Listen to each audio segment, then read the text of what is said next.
All right, welcome to another episode of Stand Tall. Today is August 20th, and we are continuing with Chapter 10 in the Art of War. I'm going to do 3 verses today because the alternate translation puts 3 of them together. So, starting with verse 27, if we know that our own men are in a condition to attack, but are unaware that the enemy is not open to attack, we have gone only halfway towards victory. Verse 28, if we know that the enemy is open to attack, but are unaware that our own men are not in a condition to attack, we have only gone halfway towards victory. If we know, verse 29, if we know that the enemy is open to attack, and also know our men are in a condition to attack, but are unaware that the nature of the ground makes fighting impractical, we have still gone only halfway towards victory. So, I think what he's trying to point out here is that the more information you have, the better. So the more awareness you have of the situation, the better. And it's better to not go halfway towards victory given all of these other things. And he points out that I think what he's pointing out is that, no matter like if conditions seem right, because even up to the point that your men are ready to attack and then the other army has left a weak opening spot for you to attack, even then, if you don't know the next step, the terrain, then you're only halfway towards victory. If you don't know the terrain, but if you know the terrain and then you don't know all of the other stuff that he's talked about, about how defensible the position is, maybe we've already taken all of that into account. It just means that victory is never assured. You're only halfway towards victory at any given point, even if you're ready, and the enemy might look like they're ready. There's still a million other variables that could go wrong.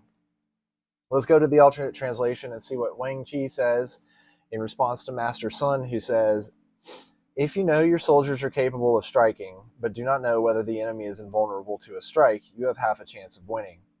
If you know the enemy is vulnerable to a strike, but do not know if your soldiers are incapable of making such a strike, you have half a chance of winning. If you know the enemy is vulnerable to a strike and how your soldiers can make the strike, but do not know if the lay of the land makes it unsuitable for battle, you have half a chance of winning. Wang Chi responds, if you know yourself but not the other, or if you know the other but not yourself, in either case, you can't be sure of victory. And even if you know both yourself and your opponent and you know you can fight, you can still not overlook the question of the advantage of the terrain. I guess inevitably there's situations and outside forces that affect the situation. And we've actually, we've talked about that in things like the Daily Stoic, how, we control what we can. And then, if we come to a point we realize that it's just outside forces are and we accept those outside forces for what they are, and we accept them as the obstacle. So Ryan Holiday and Stephen Hanselman have written this book, and it's fantastic. I love the reflections that they have. Today, August 20th, is entitled Where It Counts. Starting with the quote, inwardly, we ought to be different in every aspect, but our outward dress should blend in with the crowd. Seneca, Moral Letters 5.2. Diogenes the Cynic was a controversial philosopher who wandered the streets like a homeless person. A few thousand years later, his utterances still make us think. But if most of us had seen him at the time, we'd have thought, who is that crazy guy? It's tempting to take philosophy to extremes, but who does that serve? In fact, rejection of the basics of society alienates other people, even threatens them. More important, outward transformation in our clothes, in our cars, in our grooming might feel important, but is superficial compared to the inward change. That's the change only we know about.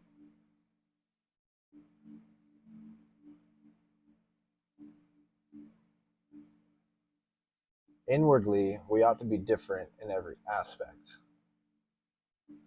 And the reflection is saying that, yes, inwardly we make these changes.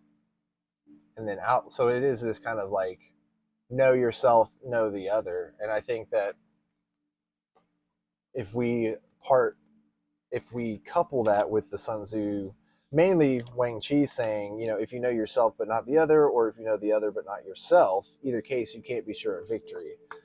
And so, like, even though some days we might be focusing our outward dress to blend in with the crowd, we don't really know ourselves that day.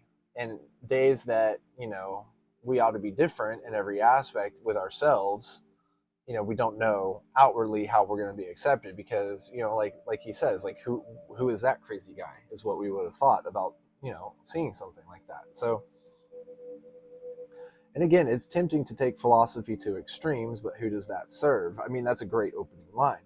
It is great that we look at all of this, but we're not going to take the art of war down to I guess not brass tacks, but we're not going to take it down to like literal interpretations, especially if we're trying to operate in a peaceful society. And honestly, the art of war is about how achieve. I mean, it's about all of that too. So, in an attempt not to fight, to prove your strength by not needing to get in fights. I think that's the beautiful thing about the art of war. It's about how to win without fighting and losing and having casualties. And so I think that's kind of one of the reasons that we read and try to pair these two is to know that a lot of people, like in today's reflection, a lot of people struggle with their inward self and their outward self and who they want to come off as versus who they actually are.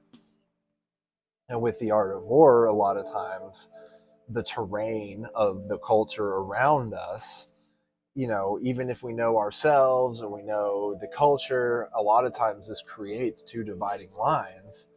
And you just can't overlook the question of the advantage of the terrain, as Wang Chi says.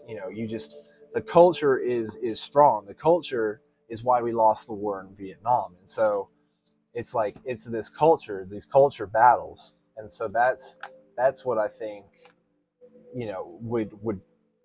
would take us on the next step towards a deeper conversation. So, but that's not what these are here. These are just brief daily meditations, reflections, and to remind us to keep standing tall and seeking our own truth and our own purpose. So, with that, we will see you on the next one.